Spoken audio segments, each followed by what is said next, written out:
और चलिए इसी बीच एक और बड़ी खबर असम से मिल रही है। चुनाव के पहले ही असम में बड़ा सियासी उथल-पुथल देखने को मिल रहा है। कांग्रेस उम्मीदवार जयपुर पहुंचे हैं। असम में एक बड़ा सियासी उथल-पुथल, चुनावी रिजल्ट आने से पहले ही असम के 1 दर्जन उम्मीदवार जयपुर पहुंचे हैं।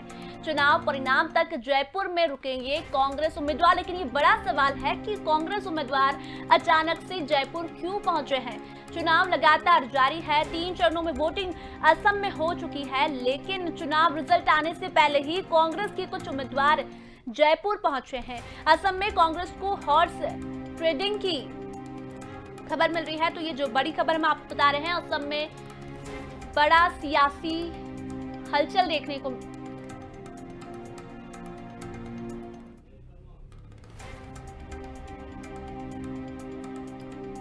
और इस खबर पर ज्यादा जानकारी लेंगे, हमारे साथ वरिष्ठ पत्रकार राजस्थान से जुड़े हुए हैं शर्मा जी। शर्मा जी, आपका बहुत बहुत स्वागत है स्वदेश न्यूज में। जी बहुत बहुत। पीयूष जी, एक बड़ा उथल-पुथल असम में देखने को मिल रहा है। चुनाव रिजल्ट अभी नहीं आया है, तीसरे चरण की वोटिंग भी हो चुकी है, लेकिन कांग्रेस उम्मीदवार जो है वो अचानक जयपुर आ गए हैं। क्या कुछ कारण है? क्या एक बड़ा उथल-पुथल कांग्रेस में देखने को मिल सकता है? आप इस पूरी गतिविधि से ये समझ सकती हैं, करीब 1 दर्जन से अधिक विधायक असम से जयपुर लाए गए हैं, तो कांग्रेस अपने आप को बहुत असुरक्षित महसूस कर रही है। जिस हिसाब से ये प्रक्रिया हुई है, और उनको यहाँ पे जयपुर एयरपोर्ट पे रिसीव करने के लिए महेश जोशी जी, जो कि वरिष्ठ नेता हैं कांग्रेस के, और रफीक खान जो मौजूदा एमएलए हैं, ये दोनों व्यक्ति वहां पे पहुंचे हैं इन लोगों को रिसीव करने के लिए। और कहीं ना कहीं कांग्रेस बहुत डरी हुई है, क्योंकि उसने पहले राजस्थान पे भी कई बार बीजेपी ने इस तरीके की वो कांग्रेस को तोड़ने की और उनके विधायकों की खरीद फरोख्त करने की कोशिश की है। बिल्कुल पीयूष जी, कांग्रेस को ये आशंका है कि खरीद फरोख्त की जा रही है। जिस तरह से जो स्थिति मध्य प्रदेश में बनी थी, तमाम विधायकों को होटल में रखा गया था, क्या वही स्थिति फिर से बन रही है राजस्थान की भी? बिल्कुल, यहाँ पे फेयरमाउंट होटल में इन सारे विधायकों को रखा गया है, और ये तब तक यहाँ रहेंगे जब तक रिजल्ट नहीं आ जाता। तो क्या लगता है, इनके यहाँ होटल में रहने से बीजेपी को जो ये खरीद फरोख्त का आरोप लगा है, क्या फिर विधायक इधर उधर नहीं होंगे? देखिए, यहाँ पे इसलिए लाया गया क्योंकि यहाँ पे कांग्रेस की सरकार है। कांग्रेस इस चीज को बहुत बखूबी इनको अपने हिसाब से वो कर सकती है, और अशोक गहलोत को इस चीज का बहुत बड़ा खिलाड़ी लोग मानते हैं, क्योंकि यहाँ पे बीजेपी असफल रही है विधायकों को कैप्चर करने में या उस तरीके से करने में, क्योंकि यहाँ पे पहले इस तरीके की घटना हुई और यहाँ के सारे विधायकों को लेके माननीय मुख्यमंत्री जी यहाँ से गायब हो गए थे। पीयूष जी, बिल्कुल आप हमारे साथ बने रहिए। हमारे साथ असम से वरिष्ठ पत्रकार चंद्रप्रकाश जी जुड़े हुए हैं। चंद्रप्रकाश जी, एक बड़ी उथल पुथल असम में देखने को मिली है। असम के कुछ कांग्रेस उम्मीदवार, कुछ कांग्रेस विधायक अचानक जयपुर पहुंचे हैं, और कांग्रेस को आशंका है कि खरीद फरोख्त बीजेपी फिर से कर सकती है। क्या कुछ कहेंगे आप इस पर? जी चंद्रप्रकाश जी, आप तक मेरी आवाज पहुंच पा रही है? हाँ जी, हाँ जी, जी बिल्कुल। असम में एक बड़ी उथल पुथल देखने को मिली। अचानक से कुछ उम्मीदवार कांग्रेस के हैं, वो जयपुर पहुंचते हैं। कांग्रेस को ये डर है, ये आशंका है कि बीजेपी खरीद फरोख्त कर सकती है उनके विधायकों की।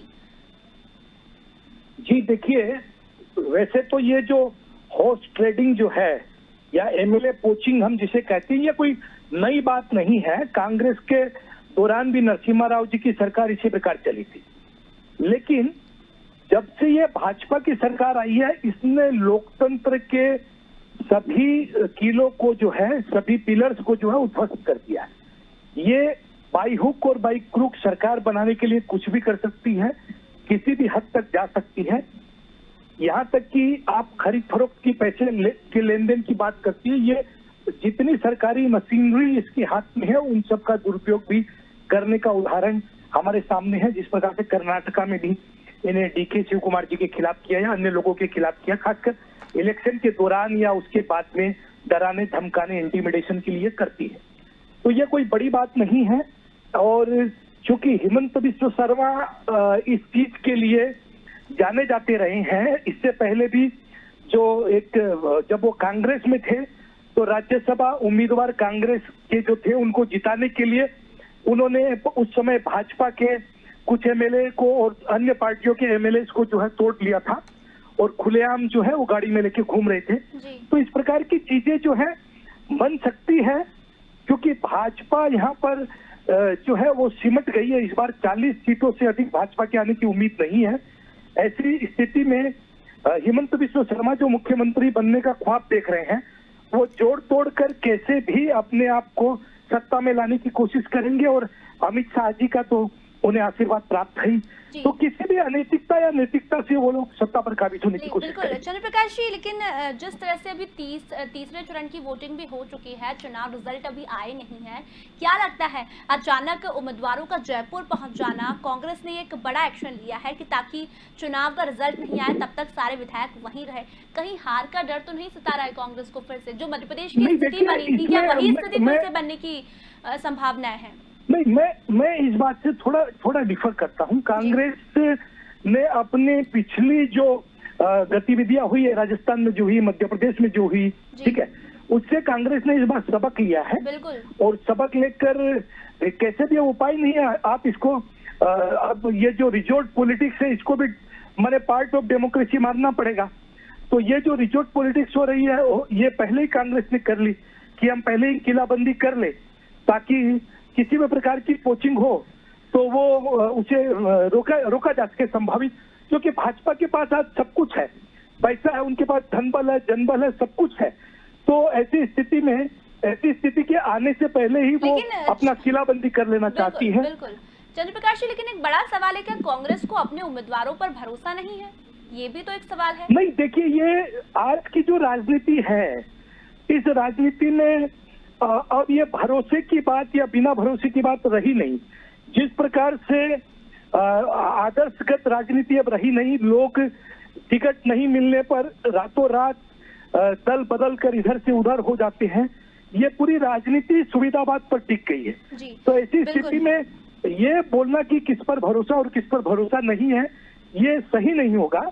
कुल मिलाकर बात यह है कि कोई भी किसी भी समय कहीं भी जा सकता है। बिल्कुल चंद्रप्रकाश जी, मतलब चुनाव से पहले ही, रिजल्ट आने से पहले ही अब कांग्रेस ने अलर्ट मोड में आ गई है कि जो स्थिति मध्य प्रदेश में बनी हो वो फिर से असम में न बने। हमारे साथ पीयूष जी जुड़े हुए हैं राजस्थान से, उनके पास मैं जाना चाहूंगी। पीयूष जी, अशोक गहलोत के ऊपर पार्टी ने विश्वास किया, क्या अशोक गहलोत ने तमाम उम्मीदवारों से मुलाकात कर ली है? क्या मीटिंग वहाँ चल रही है? क्या कुछ वहाँ चल रहा है? नहीं, अभी जो विधायक असम से आए हैं उनको होटल पैरामाउंट में उनको रुकाया गया है, और जो जानकारी मिली है अब तक उससे ये पता चल रहा है कि शाम को शायद मुख्यमंत्री अशोक गहलोत स्वयं इन विधायकों से मिलेंगे।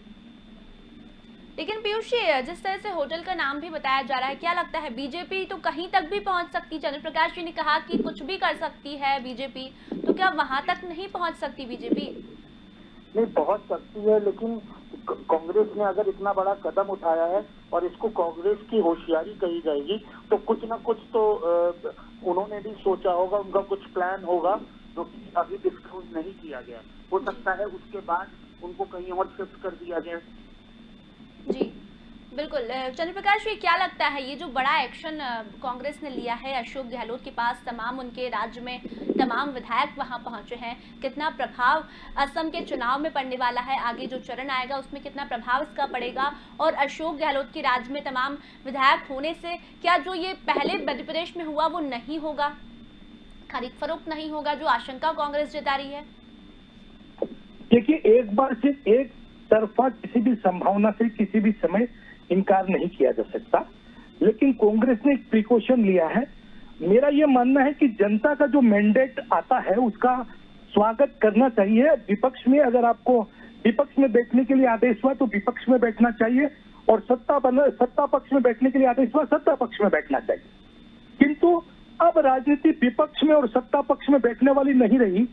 वाजपेयी जी एक वोट से अपना जो है प्रधानमंत्री तो खो दिया था, उन्होंने अपनी सरकार गंवा दी थी, लेकिन इस प्रकार की स्थिति में नहीं आई। किंतु ये भाजपा वैसी भाजपा नहीं है, अमित शाह और नरेंद्र मोदी की भाजपा है। और आज तक भारत के इतिहास की ये माने वो राजनीतिक पार्टी है जो प्रत्येक काम राजनीतिक दृष्टिकोण से करती है, नफे नुकसान को देखते हुए करती है। तो ये सारा नफा नुकसान के लिए कुछ भी करेंगे। इस प्रकार से ये एक आदर्शगत बातें सारी पुरानी हो गई है। लेकिन इसमें ठीक बात है कि कांग्रेस ने जो कदम उठाया है, अगर वो कदम उठाकर कैसे भी जो जनता का मैंडेट असम में आएगा, चाहे वो कांग्रेस के पक्ष में हो विपक्ष में हो, तो ये अगर मैंडेट को बचाए रखा जा सके जनता की, तो ये लोकतंत्र के लिए मैं इसे अच्छा ही कहूंगा, बुरा नहीं कहूंगा। हालांकि ये रिजोर्ट पॉलिटिक्स कहीं ना कहीं जो है ये लोकतंत्र का माहौल उड़ाती है, लेकिन बावजूद इसके मैं इसे वर्तमान परिस्थितियों में लोकतांत्रिक व्यवस्था का एक हिस्सा मानने को मजबूर हूँ। बिल्कुल चंद्र प्रकाश जी, एक और सवाल है कि बीजेपी को पिछले विधानसभा में 35 सीटें आई थी और आप कह रहे हैं कि इस बार कहीं से भी संभावनाएं नहीं है कि बीजेपी फिर से उन सीटों पर काबिज हो, लेकिन ये जो कांग्रेस ने अचानक से खरीद फरोख्त की आशंका जताई, तमाम अपने उम्मीदवारों को वहां शिफ्ट कर दिया, तो क्या लगता है बीजेपी को भी कहीं न कहीं डर है उनकी हार का? क्या कर सकती है बीजेपी खरीद फरोख्त आसाम में? अगर भाजपा को हार का भय नहीं होता, वो जानते कि वो हार रहे हैं, वो जानते इस बार जो मुद्दे रहे हैं असम में, असम के लोगों के अस्तित्व का मुद्दा, जो असमिया लोगों के अस्तित्व का मुद्दा, वो बहुत बड़ा मुद्दा रहा है। इनके जो बेनिफिशियरी, जो इनके जो राजनीति इन्होंने की हिताधिकारी बनाएंगे हम, वो राजनीति भी उतनी सफल नहीं हो पाई। डेवलपमेंटल जो फ्रंट है उस पर भी भाजपा के वायदे ही रह गए। कोरी आप देखिए, राजनीति में जो इश्यू छाए उसमें कहीं भी रिपोर्ट कार्ड लेकर जाने की बात नहीं थी। वो सारी राजनीति हिंदू मुसलमान और सिर्फ अजमल पर टिकी हुई थी। एक 15 सीट जीतने वाले एक व्यक्ति पर उन्होंने पूरी राजनीति टिकाकर अजमल को इतना बड़ा लार्जर देन लाइफ बनाकर एक विलेन के रूप में प्रस्तुत करने की जो कोशिश हुई, यही कारण है कि भाजपा के पास में सामने रखने के लिए कोई मुद्दे नहीं थे जिनसे जनता को कन्विंस किया जाए। तो ये सारी बातें भाजपा भी जानती है कि वो हारेगी और हारने वाली है। यही कारण है कि उसने ये सब जो कार्य है, ऐसी आशंका डेफिनेटली बनती है कि कांग्रेस, चूंकि हिमंत विश्व शर्मा वहां पर है और कांग्रेस में रहे हैं, उनके परिचित लोग बहुत से कांग्रेस में हैं और इस प्रकार की राजनीति के लिए वो जाने जाते हैं, तो स्वाभाविक है कि कहीं ना कहीं कांग्रेस का ये कदम, इसी को देखते हुए मैं बोलूंगा एक प्रिकॉशन है ये। जी बिल्कुल। पीयूष जी, आपके पास आना चाहूंगी। तमाम विधायक वहां पर मौजूद है राजस्थान में, कांग्रेस ने आशंका खरीद फरोख्त की जताई है। ऐसा कौन सा बड़ा चेहरा जो वहां पहुंचा है जिसके जाने से कहीं न कहीं कांग्रेस को नुकसान हो सकता है? देखिए, अभी तो किसी एक व्यक्ति के लिए नहीं कहा जा सकता, बिकॉज जो अभी जितने भी विधायक आए सब इम्पोर्टेंट है और रिजल्ट आने तक, नतीजे आने तक सारे ही बहुत इम्पोर्टेंट है। इसीलिए कांग्रेस ने इतना बड़ा कदम उठाया है कि सारे विधायकों को वहां पहुंचाया है। जी चलिए, तमाम जानकारी के लिए पीयूष जी, चंद्र प्रकाश जी, आप दोनों को मैं धन्यवाद कहना चाहूंगी। तो बड़ी खबर में आपको असम से बता रहे हैं कि बड़ा उलटफेर असम में देखने को मिला है। कांग्रेस ने अपने तमाम उम्मीदवार जयपुर शिफ्ट कर दिए हैं, किलाबंदी कांग्रेस उम्मीदवारों की कर दी है, होटल में तमाम विधायकों को ठहराया है और कांग्रेस को यह आशंका है कि बीजेपी मध्य प्रदेश की तरह असम में भी खरीद फरोख्त कर सकती है। तमाम उम्मीदवार जयपुर शिफ्ट किए गए हैं, लेकिन अब देखने वाली बात होगी कि जब चुनाव रिजल्ट तक ये उम्मीदवार यहां रहते हैं तो क्या कुछ सियासत वहां की पलटती है।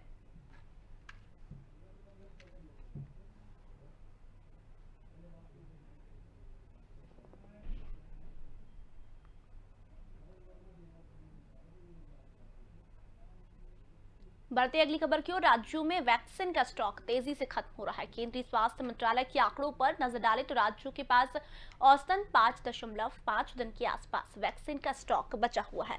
आंध्र प्रदेश में 1.2 दिन, तो बिहार में 1.6 दिन के वैक्सीनेशन का स्टॉक है। एक दिन पहले प्रधानमंत्री नरेंद्र मोदी ने देश भर में 5 दिनों तक टीका उत्सव मनाने की अपील की थी। उनके इस बयान पर कांग्रेस नेता राहुल गांधी ने तंज कसा है।